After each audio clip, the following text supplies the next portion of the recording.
Hi everyone, Juji from Across the Park podcast here, and this is my Everton 1 to 11. Massive thank you for Toffee Blues for having us, and hopefully there won't be too many listeners or viewers that can disagree with my 1 to 11. We get asked this a lot on the podcast, what's our best Everton 11, and we always have to kind of ask the question back, is it our Everton 11 or is it the all-time Everton 11? This Everton 1 to 11 is based on what I've seen, players that I've watched playing for Everton. So obviously some of these players may not be fit to clean the boots of some of the lads from the 80s, the 70s, 60s, and even before that. But this is my Everton 1 to 11, and look forward to getting the feedback and comments. And if ever gets slaughtered, then so be it. So I'm going to start with number 1. It's got to be Big Neville Southall. I was born in 1985, so obviously didn't quite witness Neville Southall in the greatest games of his career, or what he would consider to be the greatest games of his career.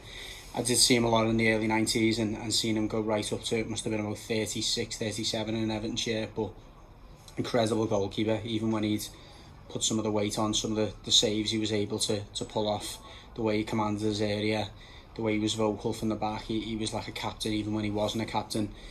Absolutely fantastic servant for the club. Some mentions for Nigel Martin, fantastic servant again. I know he came in at the end of his career, but wow, if we'd have had him earlier, what a fantastic deputy he would have been for Big Nev. Also obviously Tim Howard, another fantastic goalkeeper, superb reflexes and again a very good servant to the club and has a very good time with the club. But number 1, I've got to go for Big Nev. Number 2, right back, is going to be Seamus Coleman. Needs no explanation for many of the Blues in the modern era. There was only really Tony Hibbert who's kind of played anywhere near as many games as Seamus has at right back. I know Tony would have played more, but in terms of what he's became to the club, a leader, but before that just a proper marauding right back. He's been fantastic for the club. His runs and his dribbling became legendary when he first broke into the team, but he's developed into one of the best right backs that the Premier League's even seen as a 1v1 defender. Seeing him keep some of the best wingers in the Premier League quiet, and that's all credit to how he's developed as a player. So Seamus is my number 2. The 2 centre-backs I thought long and hard about.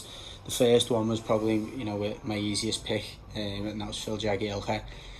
The time he played for the club, that goal at Anfield, need to say any more. I was in the Anfield Road for that end, and the goal was that good. Most of my mates remember that I actually thought we'd won the game up until 3 hours after the match, because I was celebrating that goal that much. But again, I know I'm going to use this word a lot, but fantastic servant for the club, superb defender, what a leader, and a good footballer as well. Very versatile, could have played in a number of positions, but obviously occupied that centre-back berth for a number of years for us, and was fantastic at doing it. The other centre-back, I was torn. Julian Lescott was a brilliant left-sided centre-back alongside Phil Jagielka. I'm going to go for Sylvain Distin now. Just for the way that they complement each other. They both have fantastic experience. Well, Sylvain has a lot more at the time when he played with Jags, but I felt his experience and still his athleticism at that age was invaluable. Wasn't quite as quick as Jolien, probably didn't have as good a left foot as Jolien, but for me he was a better defender all round. So I've gone for Sylvain Distin as my left-sided centre-back. Left-back, the early years that I went to the Everton games, I really, I saw a fantastic left-back in Andy Hinchcliffe. The corners, set pieces were ridiculous. His delivery from corners and free kicks was fantastic. And some of the crosses he put onto the head of Big Dunk, amongst many. Graham Stewart benefited a lot from his runs into the box. Gary Speed, who I'll go on to mention later. Again, brilliant left foot, Andy Hinchcliffe, but it's got to be Leighton Baines. Most modern fans now will really be starting to appreciate Luca Dean. He's nowhere near the levels that Leighton Baines produced for a number of years. Again, we go back to the set pieces of Andy Hinchcliffe, free kicks, corners. He scored plenty of free kicks, provided many a corner, but from open plays, combination plays, passing, his dribbling, his crossing, his shooting, you know, when he was able to. You know, I remember a goal at Burnley, he scored in a fantastic left foot. Sorry, at West Ham, I'm thinking West Ham. The couple of free kicks he scored, which won us that game. The Burnley one was actually Luca Dean, so apologies for that. But yeah, left back is Leighton Baines for me, no doubt about it. I'm going with a 4-3-3 because I wanted to get 3 centre mids in there. My thinking being that I wanted to have a solid base in that midfield and give the attacking players a bit more freedom to bomb on. Some of the best football that I've seen in my time as an Everton fan was when we got the best out of like Gareth Barry and McCarthy in that base of the midfield, and also Lee Carsley, you know, as that defensive midfielder. So I wanted to go for the best defensive midfielder that could, and that for me was Lee Carsley. Very, very close with Gareth Barry, by the way, because Gareth Barry was unreal. McCarthy, if he'd have played a few more years for us, would have been in the mix, but I'm going to go for Lee Carsley. Again, a player who scores another very memorable goal in a derby win, so that's tipped it as a fan for me. But also, yeah, a brilliant player. Again, he used that word, servant to the club. He was brilliant, Lee Carsley. So Lee's going to be the one who takes my position in defensive midfield. The other 2 midfield bets, I wanted to go for a left footer and a right footer, just for balance like I have at the back. So playing alongside Lee, left and right, or slightly in front of Lee because of the style of players they were. I'm going to go for Gary Speed, the late great Gary Speed, and Tim Cahill. Starting with Gary first, a player who I had so much admiration for as a young player myself. I used to look up to him, his energy, his quality on the ball. Again, brilliant left foot. His tackling, the way he got into the box so regularly and got on the end of things, scored plenty of goals. I think it was the 95-96 season. Gary Speed, I think, got about 15 in that year. Also scoring 4 against Southampton in one game. He was an unbelievable player and a very good captain as well. Captain the side at quite a difficult time. Obviously a little bit more successful under Joe Roy, but then later under Howard Kendall, and you know that I know it didn't end particularly well for Gary when he left Everton, and he come in for some stick from the fans. But I think all the fans now would look back at him as a player and with nothing but admiration and positivity. Again, loads of players that come to mind when you think of those midfield. Mikel Arteta was fantastic in the time that I watched Everton. Brilliant, you know, wizard with the ball. But there's no doubt that Tim Cahill was going to be in there. You look at the fee that we paid for him, 1.7 million or something like that. Absolutely nothing at the time. But again, what a player. Scored some terrific derby goals. Again, there's the common thread. But again, an athlete very like Gary Speed, capable of getting in the box, winning headers, winning tackles. Tell you what, that Carsley, Speed, Cahill, no one would want to be coming up against them 3, and very few are going to be winning battles in there. But the reason I've gone for those 2 will become a little bit more apparent when I mention the forward that I've gone for. On the right hand side, best winger I've ever seen at Everton. Out and out winger, you know, somebody who can go and take players on, cross the ball, he can finish. Explosive pace, he could combine when he needed to, but he could do most things on his own. Andrei Kanchelskis, another man who scored a couple of goals at Anfield in the first win that I witnessed there as a fan. You know, a great header. You know, you see the header he scored and you think, how many wingers do you know who could do all the things that he could do on the ball as an individual and could also head the ball the way that he did on that day. Unbelievable player, and I look back with a little bit of regret that we didn't get more years out of him, but obviously he had personal problems. But for those of you who didn't watch Andrei, get on YouTube and watch some videos of Andrei Kanchelskis. I don't think there's many wingers who've played for Everton who were able to do what he could do on the ball. On the left side, and I've thought about this one, I was close to picking Stephen Pienaar, just purely because of his relationship with Leighton Baines and what they might bring to an Everton 11. But I had to go for a player, or I had to get him in the team. I had to go for a player who individually, and again like Andrei, could do anything with the ball, but had a little bit more guile and a bit more intelligence than Andrei, and didn't have the pace, and that's Peter Beardsley.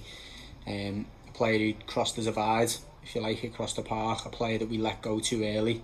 You know, I said about Andrei that I wish we could have got more years out of him. We should have just kept Peter Beardsley for longer.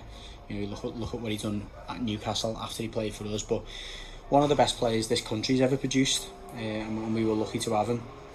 thinking of in this 11, he'd play off the left, not quite the way that Andre was on the right hand side. Andre would be hugging the touchline, Peter Beardsley would be coming in off the left, creating a bit of room for Baines to go on the outside. But I think he's someone who's clever enough to have that same kind of relationship that Stephen Pienaar had with Leighton Baines.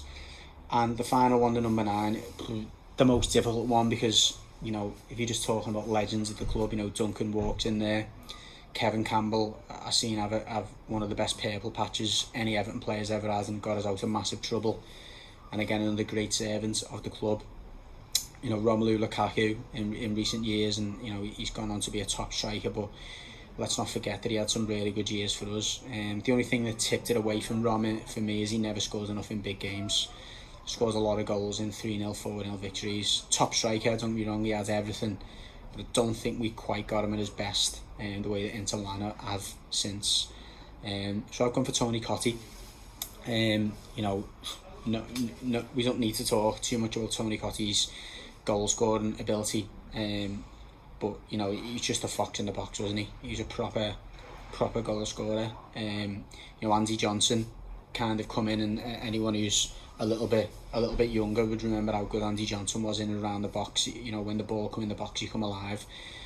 Tony Cottee was the king of 1 yarders, rebounds. He was always in and around the box, and I'm looking at that team and I'm thinking crosses are going to come in from Leighton Baines, crosses are going to come in from different angles from Beardsley.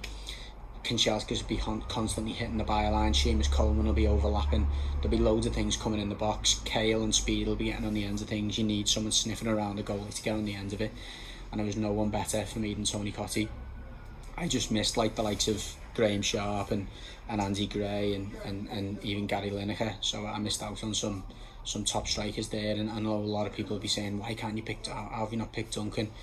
But I think we needed someone who could get in behind and has got that 5 yards of pace, and we're certainly not lacking height in the shape of, or we're certainly not lacking ability in the air from corners when we've got Speed, we've got Cahill, we've got the 2 centre-backs in Jags and Distan as well. Okay, so I've been asked to also name 4 substitutes. I'm obviously going to go for players that I've already referenced in the selection for my first 11. I'm going to go for Joleon Lescott first and foremost. More than able, obviously, to play at left back, as he showed early in his Everton career. Can obviously play in a back 3, very comfortable in his favourite position at centre back, and I'm sure he'd be more than able to play at right back as well, so he covers that back 4. I'm not going to go for a goalkeeper, I'm only picking 4 subs. Midfield, was very tempted by Mikel Arteta.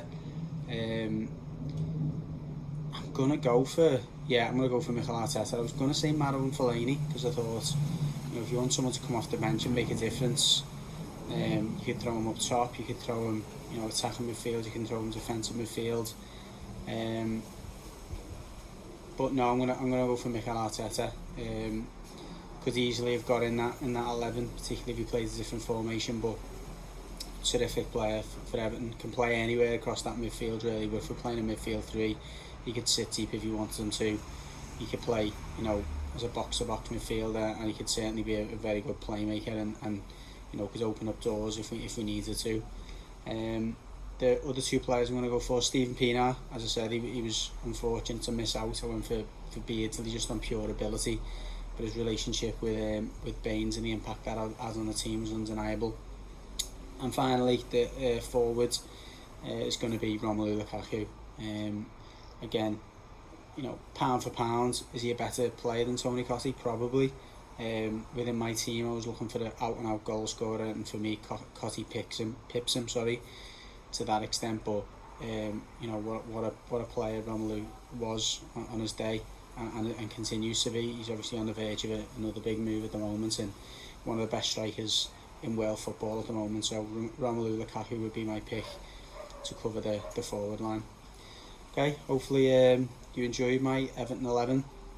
Thanks again to Toffee Blues for having me on, and do check out Across the Park podcast if you're a blue, or even if you're a red listening to this, which would be a bit bizarre, but yeah, we even welcome reds at Across the Park. But thanks again for having us, and up the Toffees.